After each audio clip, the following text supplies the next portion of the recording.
Hello, ladies and gentlemen, and welcome to the very first Costume and Play podcast. And here we will be discussing the feedback that we're going to be giving to the absolutely fantastic contestants that have entered our Halloween competition this time round. It's been an absolute pleasure having the ability to put this together. It initially started as an idea for us wanting to create something that would help boost people's recognition for their costumes and help other people really share them across social media, but also have a really good structured judging element to the competition, so that people could really feel that they're getting some great feedback, some great judges' participation. I just want to say a massive thank you to all of the contestants that have been involved with the Halloween competition, and indeed everybody that has voted for one of the Halloween people that they really want to come forward and to win the competition. I want to say a massive thank you to all of the costume and play team. We sat around at HQ and all of us just completely clubbed together to put on some really amazing prizes for you guys as well. So it has been an absolute pleasure, and it has caused a very interesting, very heated debate um, amongst our judges. We've been sat around the round table of judging now for quite a long time. I'm very pleased to announce that we do have one of our judges present with us today, and we're going to be sitting and giving you some feedback, which is also another really good thing and another reason I really love the idea of starting to really kick it up and doing Facebook competitions like this, because we've got a little bit more breathing space than we'd otherwise have at stage. So please, can you give a massive warm welcome to my judge that will be accompanying me today. Would you like to introduce yourself, my dear? Hi guys, my name is Bethan and I'm from Kawaiiju Cosplay, and I just want to say it is a wonderful opportunity to be judging your amazing entries. As Jess has said, everyone who's entered looks amazing. There's so many varied costumes and it's such, it's amazing to see what the cosplay community can bring together and just show to everyone in the community as itself. So thank you for letting me judge your costumes, and I'm very proud of all of you. Oh wow, that's great. So Beth, what would you say has been the thing that you've most enjoyed about this competition? Honestly, it's just been seeing the variety. I mean, when you look at the entrance, there's such kind of a sharp contrast in you can, from the fandoms, from the makeup styles, from the photo editing. So you're just kind of seeing like where people's skills lay. Has been really interesting in seeing how they compare and contrast against each other. Brilliant. Shall we crack on with the entrance? Yeah. So the very first entrant that we have is Headless Horseman, from the Sleepy Hollow cartoon adaptation, and this is by FUZZBUTT Cosplay. Now, the first thing I want to point out about this entrant is that the editing here, the photo editing, is absolutely fantastic. I was privileged enough to see FUZZBUTT also sent through when she actually took this photo, which wasn't even in the nighttime, it was in the daytime. And her costume looks just as inspiring in the daytime when she's on the horse as it does in the nighttime when she's obviously composed this shot. As we go along, I'll also be revealing some of the other judges' notes who sadly haven't been able to join us this time round. But we've got Jeni Mew Cosplay and we've got Fantail Cosplay who very kindly contributed me some great notes here. So one of the main things that Jenny has put is that is a real horse. That is a real horse, isn't it, Beth? Literally, like with Jenny, when I found out this was a real horse, I was. It's a real horse, guys. It's a real horse. Jenny wants That to is keep the insane. horse. Um, I want to keep the horse.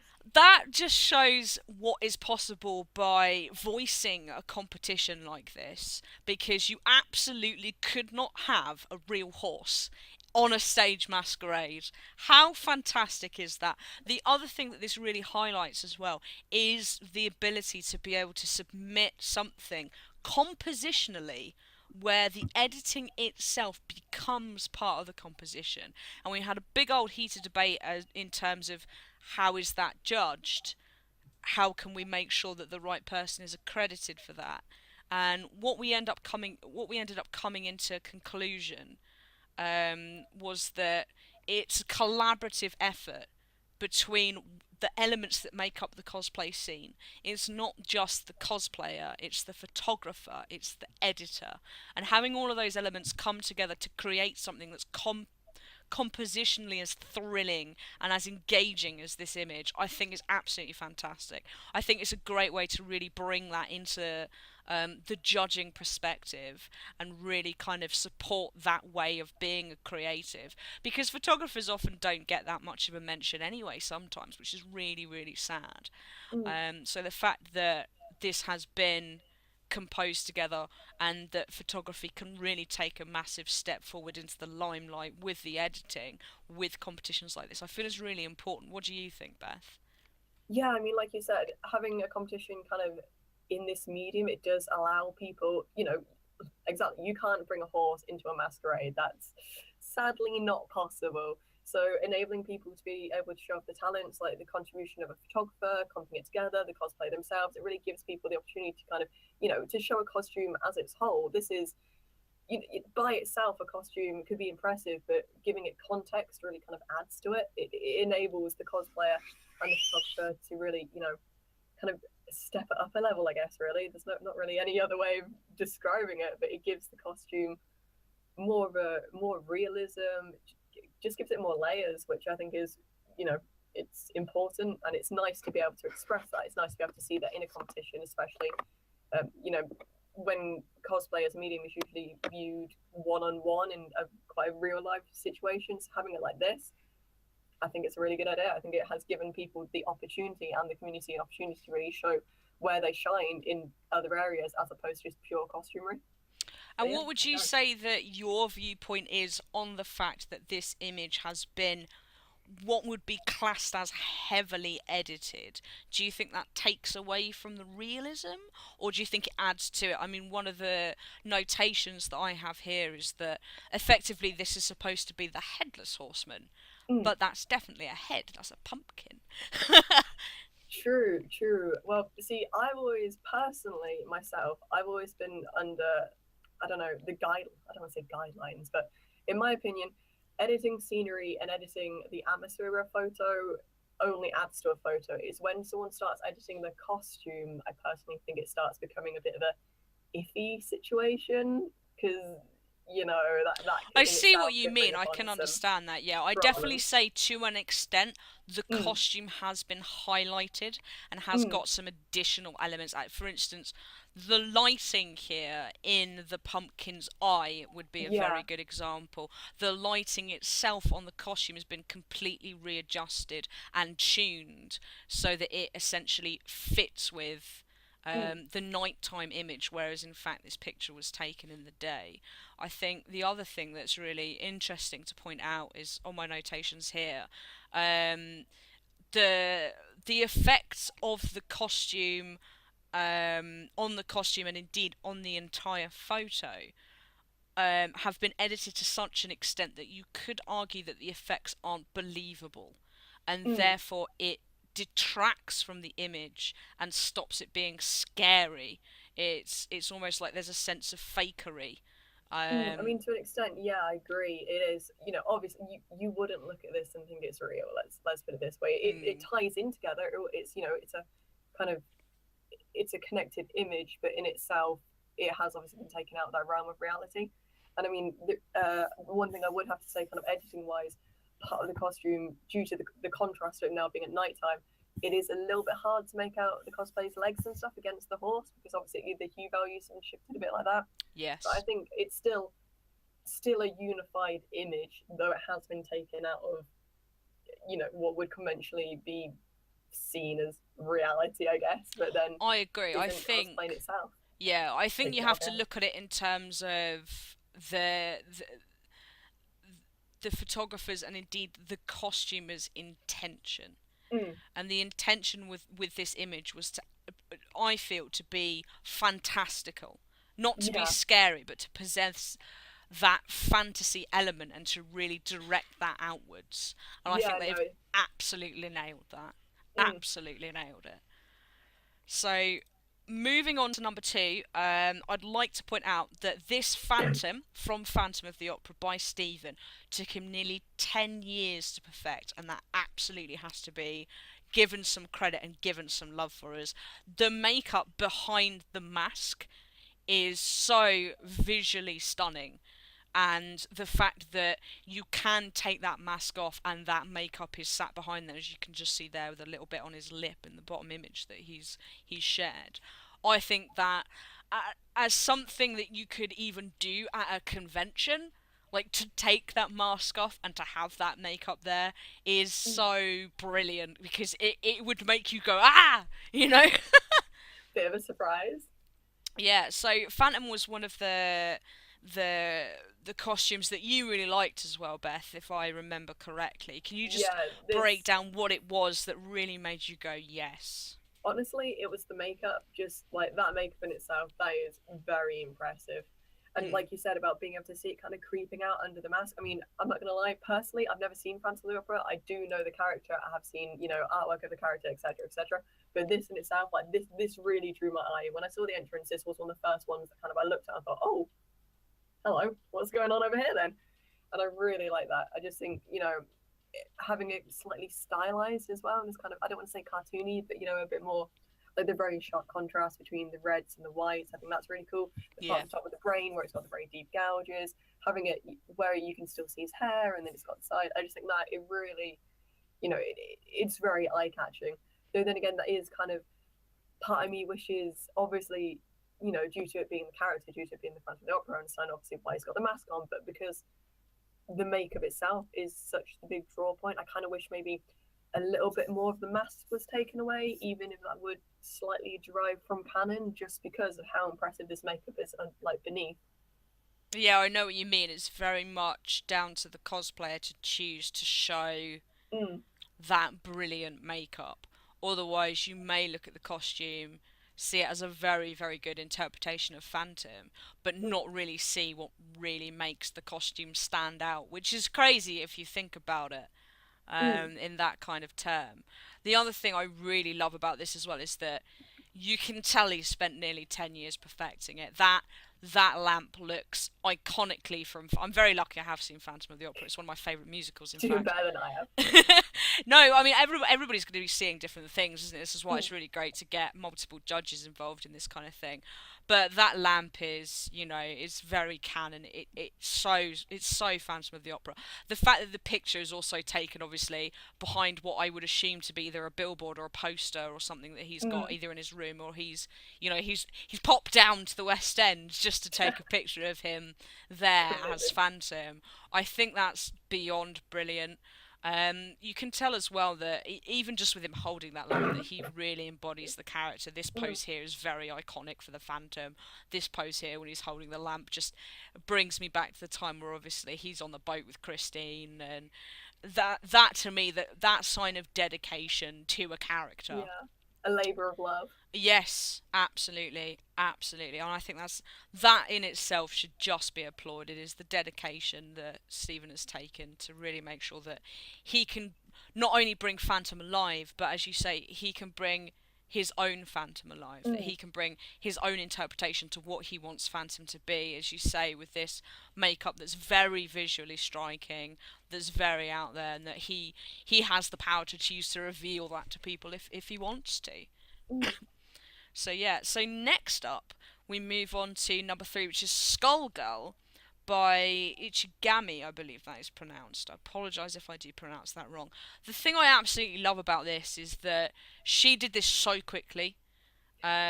She did this very, very quickly, and if somebody can draw on their face that well, that quickly, I think that has to be applauded in and of itself. The That in thing itself deserves respect. the thing I really love about this image is the way that she's highlighted her cheekbone, Mm. It's got a really and the nice way contrast. that's been structured. It's got, as you say, yeah, it's got an absolutely great contrast between it. Her hair, I believe that is her actual hair, and it just works really well with the Skullgirl. And this is such a brilliant example as well of how you can play something together between somebody able just to capture a quick selfie on your mobile Mm, phone, to somebody that's able to kind of visually compose an image through the use of editing, to somebody that's taken an image to capture their own cosplay.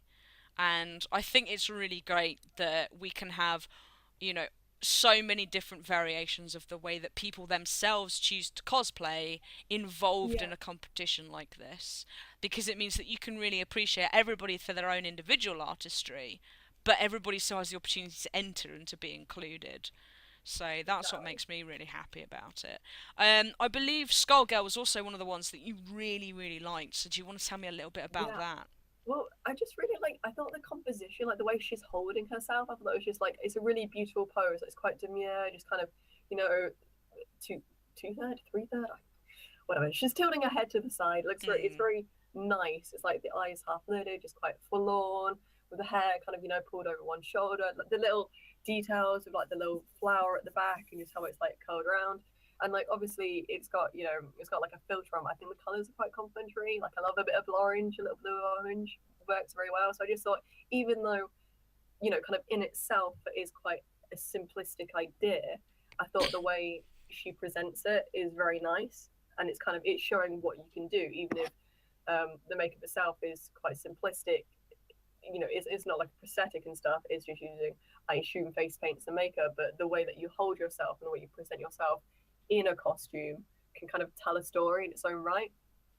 So that's what kind of drew me to this one. yeah, I completely agree. Fantail also mentioned that the use of patterns really flatters her face. Mm, The only thing that some of the guys did mention was that the makeup itself seemed a little bit rushed. And as mm, soon as I explained to them that this was composed in a couple of days, they were like, "Yep, we can see that." yeah. A good example would be these lines here across the eyes are so flattering. Mm. I just wish that they were a little bit thinner and a little bit neater. But once again, if she spent a little bit more time with it, that would have absolutely been nailed. I'm sure of it.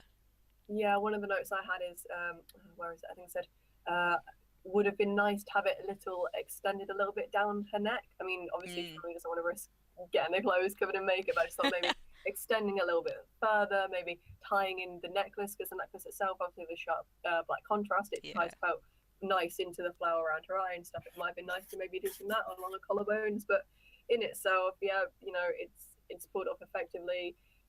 A little could be a little tight around some areas, but it for what it is, it looks good. It works well. Yeah, I do agree. So next up, we're going to move on to number 4, which is Bride, which is inspired by Silent Hill by Kerry Cosplay. Um, I absolutely love this image. I think it is incredibly well composed. The lighting, there's a really nice use of lighting here, and it really shows the um, relationship between a photographer and a cosplayer to show off both, because you don't just have an image here of somebody capturing that cosplay, you have somebody working with the cosplayer to generate that creepy background to really add to the costume. In terms of the costume itself, there's a really great attention to the detail, really well thought out pose for the character alongside the attention to detail used in the costume. The makeup is really well done as well. I feel like Kerry is looking directly at me with that Mm. creepy Silent Hill inspired theme. I love the fact that it's inspired as well. Because it really shows that this is Kerry's own interpretation on the kind of the creepy nurses. Yet there is some beauty behind this particular inspirational piece of a nurse. Um, the only thing that I would say as well, which Fantail did agree with me on, is that um, it's almost a shame, but I can understand why it wasn't done to add that element of beauty to it. That the skin itself would reflect that decrepit, torn element of the costume where it's bleeding and stuff like that. I agree. I mean, this picture in itself is a piece of art. This shows completely how photography and cosplay can come together to create something beautiful. I mean, the detailing on the dress, the blood, the makeup, tying all in together. The lighting on her shoulders, how like kind of soft and ethereal her skin looks. I mean, I agree with you too. I think it may have been, even though it's an inspired costume, it may have been nice to see a slightly more, not gory per se, but just something that tied a little bit more into the Silent Hill mythos. But in itself, the positioning of her body, I mean, down by her legs, it's got a slightly, the contortionist aspect. So it alludes to Silent Hill in itself. It kind of Mm. even if it's not a direct correlation from the media, it's, you know, it's within the same range. It's got that atmosphere about it. There's definitely something very unnerving about this, but beautiful at the same time. Yeah, I do agree. So, moving on, next we have number 5, which is Ghostbuster by Sean. And I know I would really like to mention that Sean has been so enthusiastic throughout the competition. Everybody's been very kindly sending me various bits and pieces just to give us a little bit more to go on when it comes to the judging.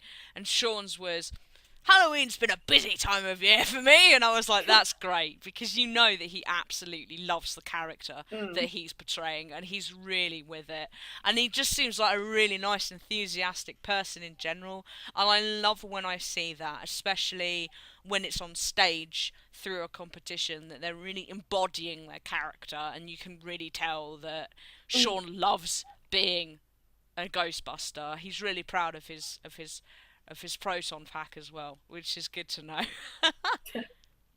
I mean, you can tell by the way he's standing and stuff, like in the first video, that looks like a man who's ready to kick some ghost butt. Yeah, he knows what he's doing. He's having a good time. Yeah, I do agree. The props themselves seem really well made.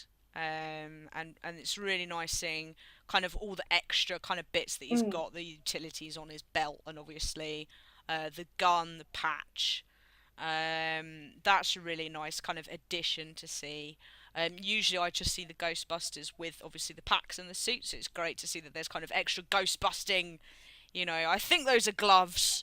And I think that's like a little... He's got the little canteen down by... Oh, I know, the goggles, aren't they? He's got the little goggles down by his legs. That's cool. And everything seems finished really well as well. It's a really polished, well put together, well rounded costume that I think is really the weathering on the proton pack at the back. Yeah, it's really good, nice. Isn't it? Yeah, I do agree. You can tell this is a man who cares. Yes. Oh my gosh, yes. The location as to where it's actually been shot as well. Like he looks like he's somewhere deliberate to go and bust ghosts. Which I really appreciate as well, especially when it comes to popular fandoms.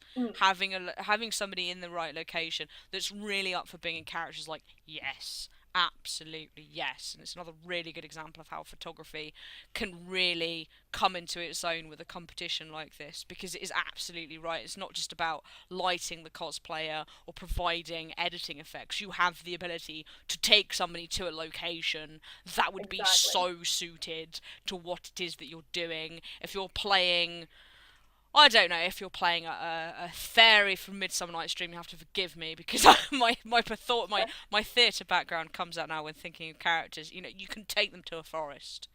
You can make that forest magical. Yes. Oh, yes. So next up we have number 6, who is Sam from Trick or Treat by Miss Lolita Love Cosplay. And when I first saw this costume, I was a bit about it, and then I went and I saw a reference picture for the character, and Serena kindly sent me a little bit of a close-up of her prop, because it's really difficult to see from this image, and the lollipop is so close to the bite marks in the original reference picture I found. I just went, wow, that's incredible, and it completely blew me away. And it really highlights the importance of reference photos in what it is that you're doing. I've gone and looked up every single one of these characters that have been sent to us anyway, but this is such a good example, because as soon as you look at that, it is that character. I've not seen Trick or Treat personally. I haven't. I can confirm that is definitely what the character looks like. I mean, like you said, the prop itself, it's very screen accurate. The material they've used on the burlap sack, it's, you know, it's how it is in the movie. From the screen cap, you can see the positioning of the eyes, the dimensions. Like, as a standalone outfit, I mean, as you mentioned, without knowing what it's from, it might kind of cause a bit of confusion. You might be just like, what is this person with a bag on the head? But knowing the context of where the costume comes from, you know, you can't fault them. That is the character. That is what the character looks like. This is cosplay. So next up we have number 7, who is CULEXUS Assassin from Warhammer 40k by the British Bumpkins. Now, this was one of the photos that really stood out to me, because at first you can't really tell, but like, as with the Headless Horseman image, this is actually a comped image, wherein the cosplayer themselves has been edited onto the background. And I think it shows again the importance of how bringing a character into context can really add to them. I mean, this is from quite a post-apocalyptic setting, and you know, with all the debris and everything in the background, it really helps tie it in together, especially with the quite macabre themes of the cosplay itself, and especially with having the cosplayer send in so many detailed notes about how it was constructed. I mean, you'll agree it really helps in the judging process. It really helps give, you know, so accreditation is given. You know what was made, you know what's due to editing. It really gives judges the ability to properly give credit where credit is due. Yeah, I really appreciate the fact that the British Bumpkins came forward and said, you know, look, this is how the costume looks.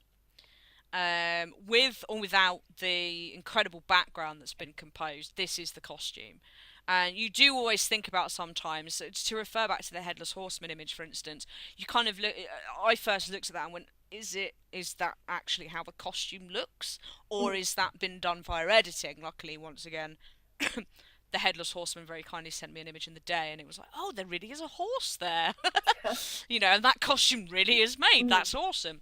So yeah, it's really great. Like, another thing I really want to say as well is thank you to everybody that's kind of sent in notes through, because it really supports the idea of being able to cosplay in the way you want to. The British Bumpkins has sent through some really, really great material explaining how the mask has been constructed and how all the pipes and the work there to hold up that massively elongated skull is done. I just like reading it just to see how it's done anyway. But if we take that, it's nice to know how something's made. Yeah, if we take this and we compare all these beautiful construction notes to the characterization and the excitement that Ghostbusters has absolutely brought to the table with this competition, once again, both of these two elements are sitting next to each other in complete harmony. And I think that's absolutely fantastic. The fact that Ghostbusters can go out and bust those ghosts, and the British Bumpkins can send forth how this beautiful mask is constructed, and the fact that she has to wear a posture collar to support the weight of that skull. So she doesn't die. So she doesn't die, yes. Surprising, that skull looks really heavy. Yeah, and it's great to see these two things sat side by side. I absolutely love all the work that's gone into making sure that not only the skull and the head and that everything connects together, and that we've got a lot of image of the lore behind the character and why it was designed in a particular way.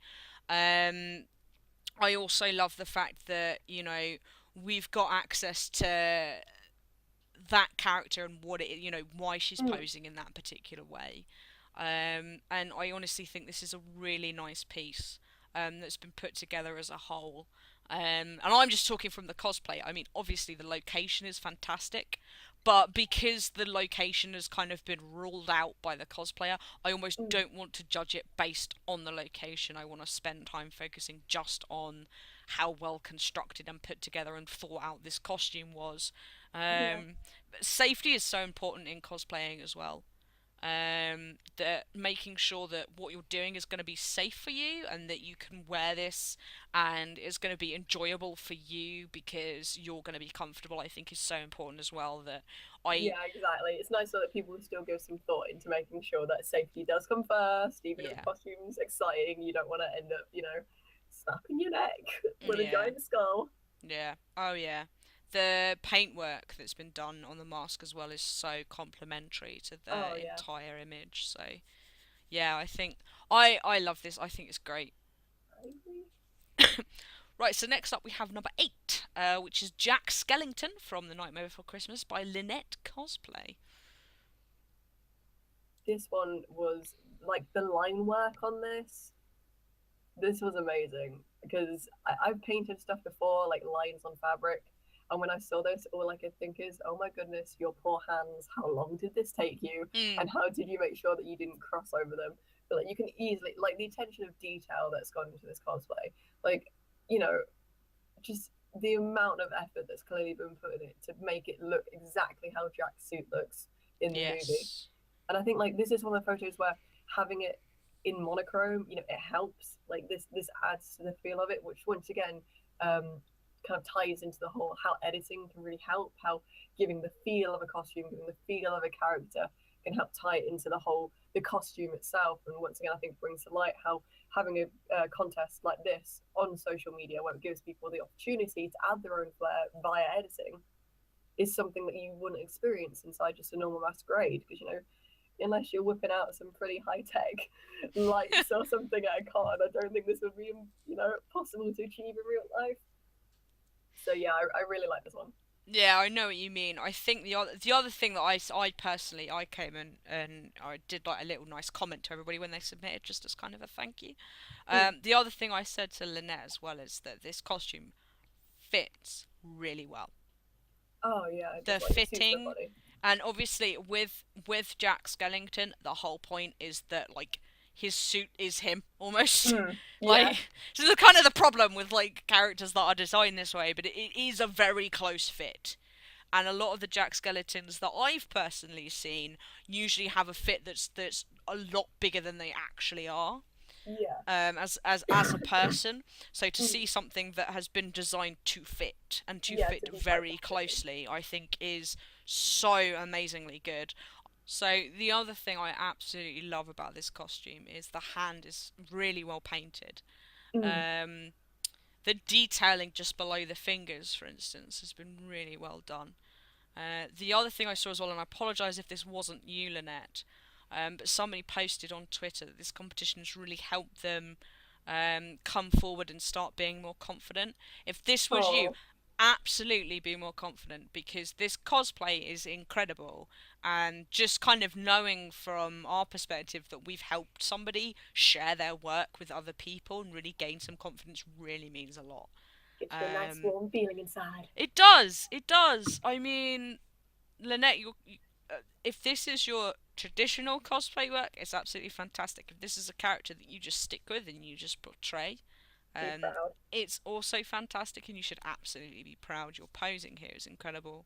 The use of photography is incredible, and of course, the actual costume, the fact it's so well fitted, that hand, how you've painted your face. As Beth has already said, I dread to think how long this has taken you to compose together. So absolutely be proud of that. Absolutely. So next up, we go on to number 9, which is Jigsaw from Saw, by Sinisteress Cosplay. This one was Um, really cute. I know. I said to Sinisteress, I was like, you've managed to make this really cute, And but say like a cute creepy. jigsaw is not the character, like, you know, Yeah. isn't two words I usually hear in a sentence together, but I'm pleasantly surprised. Yeah. Oh yeah, like the thing I also said as well is that the swirls, like I can't Mm. really draw things on my face very well at all. The fact that there's separation in those swirls, I said to Mm. Sinistress, I was like, well done on getting separations in those swirls, because I know if I was to do it, it would just be a red blotch. That would be it. Um, I think it's great as well, because this is another one of those cosplays that was just composed together really quickly. But Mm. then you peel back the layers and you realise that Sinistress actually took this image in post and added in those red eyes. Those aren't contacts. She's Oh my edited goodness. that in. That's cool. Yeah. Oh yeah. It really adds that like eerie feel, you know, like you're It being drawn does. into them. It does. I love the idea of having kind of a sweet but evil Jigsaw. Mm. I just think Like you it's a said, great adaptation. I mean, she was messing. The context of this image is she was messing about to help a friend come up with a costume. mm. And as I said to Sinistress at the time, because she was saying, she was like, oh, I feel a bit bad, and I was like, well, don't, because the whole point and purpose of cosplay is to have fun. Exactly. And it doesn't matter if that having fun is, coming up with these absolutely elaborate and fantastical ways of composing a cosplay, such as making sure that your head is supported correctly because you have a really big mask, or, you're just messing about. And I think just having the ability just to get some makeup and just mess about with it and stick yourself with some red eyes, I think is great. Mm. And still pulling off, you know, you look at this, you still know who it's supposed to be. You still know this is obviously inspired by Jigsaw. Yes. Oh, So being able yes. to give it, take your own flair on a character, but still have the character be readable. Yeah. That Agreed. even if it is just, you know, just kind of messing around with makeup or whatever it is, it's still cosplay. It still counts. I agree. It's like I know Sinistress's work. I know some of the things that the other judges have said is that they wish that the swirls were a little neater because we Mm. know Sinistress's work, and obviously we're not judging it based on that, but we know that um, the cosplays that Sinistress can do are really really good. So they've just said things like swirls a little neater and things like that. But considering this was composed for the sake of just finding a cosplay for your mates, Yeah. I love that. I think it's brilliant. I think that as an advocate to just pull out some face paints and stick them on your face and pop a wig on. An Just advocate for having a go. yeah, I agree. That's a great way of putting it. Okay, so next up we have number 10. He was Zombie Prom Queen by I like DEWNOR this one. Cosplay. I think this one's fantastic, isn't it? And just to point out, DEWNOR made 5 different types of blood and Oh my wore goodness. contacts exclusively for this costume. I don't think she's worn them at any other time. Well, they look good. I know. The interesting thing about this is that DEWNOR told me that this was from a couple of years ago, Mm. and I think that's brilliant to really showcase the timelessness that photography has. Mm. The idea that you can have made this absolutely fantastic costume, and as it's suffering through the wear and tear of events, it's still preserved in its brilliance. Yeah, it's Via a definitely photo. important to keep kind of like. That's one thing I always say to people. Like every time you go to a con, every time you post, like make sure you take pictures because it's the kind of thing you want to look back on this in years to come. Yeah. Even if you stop being cosplay and even if you don't do it anymore, it's still nice to have the pictures. But then on the other hand, to kind of to track progression, to see how you grow. Like I about purged all the pictures of me when I cosplayed when I was young from the internet. I was like, nope, never want to see them again. But nowadays I think, kind of wish you had them back. I kind of want to see. But Mm. yeah, no, she's like, this is I really like just once again, it's the attention to details in quite a in a simplistic um theme, just the details we add to it, like the sash, the little rose on the lapel of the corset, the little tiara up the top. It really adds to it. It really kind of, it draws in the eyes. It tells a story. This is the costume I want to go trick or treating in. Yeah, That's what I'll say. It's beautiful. You get to wear a corset. You're covered in blood. You've got creepy eyes. If you knock on somebody's door, they're going to be a little bit scared when they see you. But then they're going to go, "Oh, actually, pretty. Pretty beautiful costume. I like that." That's what I really like about it. hmm, Um, it's a shame that the corset hasn't been weathered a little bit more. yeah. It would Because be it's nice a to see a very little bit new corset of next to such a brilliant idea. I said to mm, Gino when I was commenting on everybody to give them a thanks for entering, I absolutely love the idea of doing something that's beautiful but grotesque yeah, like because stark contrast. you're getting dressed up for a night out basically, and you get to wear the pretty corset, you get to wear the nice dress, but it's covered in blood. I love that. I think that's such a brilliant idea, but I almost wish that the corset had been weathered a little bit, maybe battered about a little bit, because it's got Mm. blood on it. I'm thinking, oh, maybe she just saved it because she didn't want to, ruin a nice corset. I'm like, but I can see blood. Just put it all It's over the already corset. ruined. Just go ham. Just Yes. roll in the ground. You'll Yes. be fine. Yeah, that's the only thing that I would say is that I Mm. wish that the corset was a little more weathered. But would I do this as a Halloween costume? Absolutely. I said to Juno, I was like, oh my gosh, I want to do this for Halloween now. Because it's such a great little Well, costume there to you go. compose You've been together. inspired. I You've can been go trick or inspired. treating with the little ones. I can take my little niece out and my nephew and whatever. I can go trick or treating with them, and I can pop down the pub and have a little bit of a party. I can do all of these things in that outfit. Exactly. It crosses the boundaries. Fun Yes, and functional. yes. Okay, so next up we have number 11. It's just Broken Doll by DOKI Cosplays. This one was cute. The eyes, man, the eyes, they drew me Yes. in. Those contacts, they are beautiful. I really like the filter that's been applied to this one. I just like, before I even read the description of it, I was like, oh, it looks like a vintage, very vintage, like Victorian era doll thing. And then I read it, Broken Doll. I was like, well, there we go then. It Yeah. ties in, it works. Oh yeah, one of the things that Fantail was saying as well was that it really shows the use of the widening the eyes techniques to Mm, capture the doll effect. the doll effect. It's a shame the photo's really, really edited because the Yeah, makeup work here looks really good. Like you can just about see that spider web yeah, I was on gonna the top say, of her nose, but because the photo is so edited, you can't see it. And I'm like, I know yeah, this is really good. I want to be able to see it. exactly. Like, I mean, I'm not gonna lie, I didn't originally notice that until I read the description that it said Yeah, like down the side about it. So I agree. While it is, you can clearly tell she's supposed to be a doll in the photo in itself. It would have been nice to see the kind of turn down the contrast a little bit so you can yeah. see more of this broken Yeah, doll effect.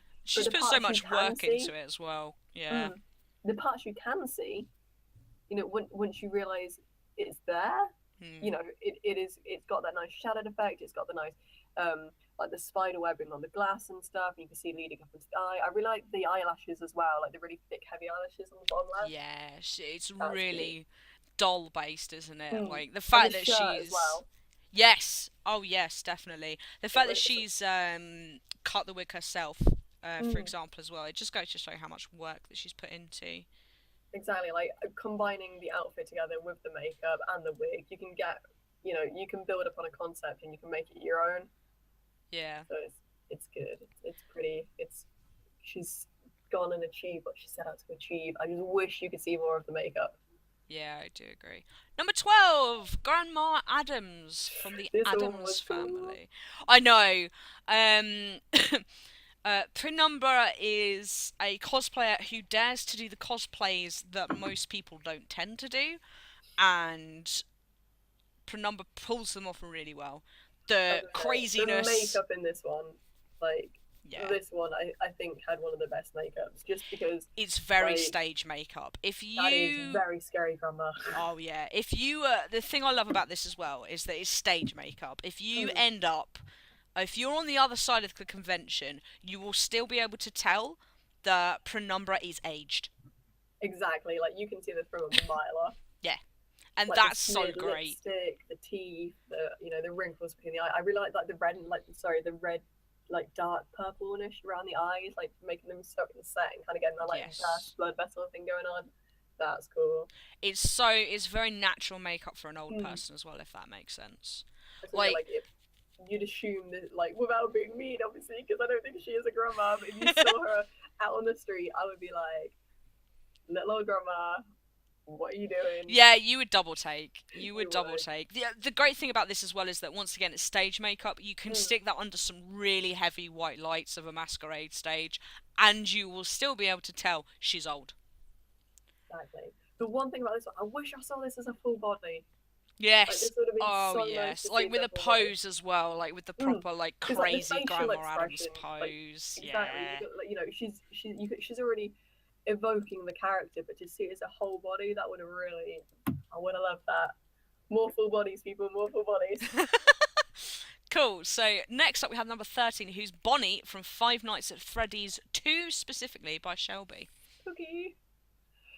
The face paint on this one, The I could face. double take. Oh my god, it's great, isn't it? I was Like confused. I said to the judges when they were judging, I was like, is it the photo or can I just not see her lips? Literally, I was just Because like, how? What? Like, it's I thought they had their mouth open. it's great, isn't it? It's so scary. It's just it works so well, like all the facial work that's It been tricks done my here. eyes. Yes. Yes, it does. I don't like your Um costume, and it makes my eyes hurt. yeah, it turns out it's an optical illusion Oh God. with the mouth makeup. So that was like yes, and obviously the wig is really spot on, fits the theme really nicely. The face I paint like how she's committed is to it as well. Like I've yeah, seen a lot of I know it's a Freddy's I've been like, quite cutesied up, and while that's nice in its own way, it's nice to see someone who kind of goes that kind of uncanny valley-ish with the creepy mouth while still keeping it having that very, like the character. I think it's I mean, I'm not going to claim to be completely up to date with the Five Nights at Freddy's fandom, but I know the ones in the second one, they're supposed to be like overly cute, creepy. So this ties into it, having the quite, kind of from the upper lip up being very adorable, but then the creepy mouth, it's good. It's nice. It's nice oh to see that's that change. good. See, I've only seen Markiplier play Five Nights at Freddy's, and that was Same. very recently. So I don't know much about the franchise, but I know that like the characters in Five Nights at Freddy's scared me half to death. and I looked at this, and it scared me half to death. There you go. They I did a was just damn good like, job. whoa, Yeah. that's really scary. So yeah, So once again, blatant though, kudos. full body. It would have been nice to see a full body on me. Like, are there ears up there? I know Yes, some of the rabbit. judges did mention the accessories they didn't felt fit with the character. It would have been nice to see it once again, a full body kind of interpretation of it. But I kind of love the fact that this is like a cheeky selfie because it almost reminds you of the cameras that they use. You know what I mean, like the CCTV, and like she's just been seen. Just adding like a glitch effect in the corner, making it look like it's through on the CCTVs. And yeah. in the game. Oh my god, like that to me was like, oh, I've just seen Bonnie. No, like do whatever it is, whatever. I don't know what it is on 2, but like do whatever you need to do, like close the drain or something. Cry. Yeah, that's very true. Right, so finally we have number 14, who is Ellen from Witch's House by No Limit Cosplay. I love this one because I mean I'm slightly biased because I really like Witch's House. So to see someone actually doing the cosplay and to kind of so accurately, I thought this was really good. Like this is a good cosplay. Yeah, it's the costume. Everybody said this looks handmade. As well, the edges that have been handmade with this costume have been finished really nicely. The setting, the photo's been taken and it's been well thought about.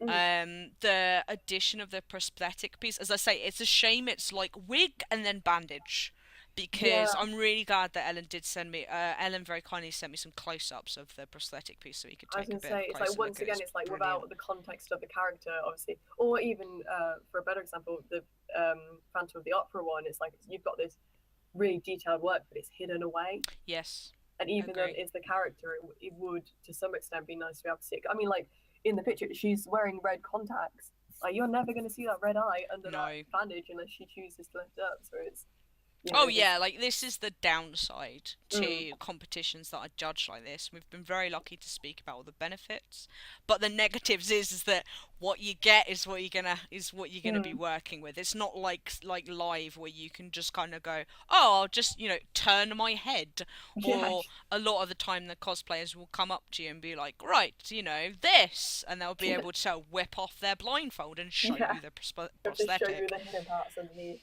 Yeah, the other thing I really love about this as well, which once again you've got to be careful of because it's a photo, but I absolutely believe is true, is the use of colour.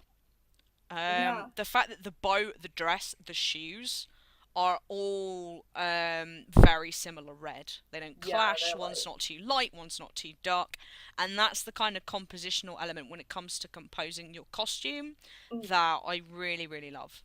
And it's that kind of detail that I really like. The fact that the whites don't clash, the reds don't clash. I like how the shirt's clean as well. Like, I kind of like that.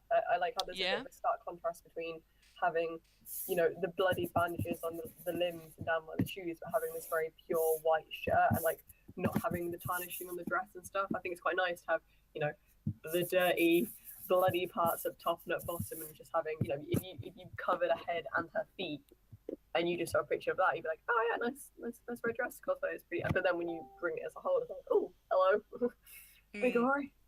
So I quite like that. I quite like how it's clean but bloody at the same time. Like it gives your eyes, you're drawn into the parts that deserve the most attention, almost. Yeah, I do agree. I do completely agree. The fact that red dress just pops out from the shirt, I think is great. So yeah, that's everybody. Well done, guys. You all did amazingly. Yeah, you did.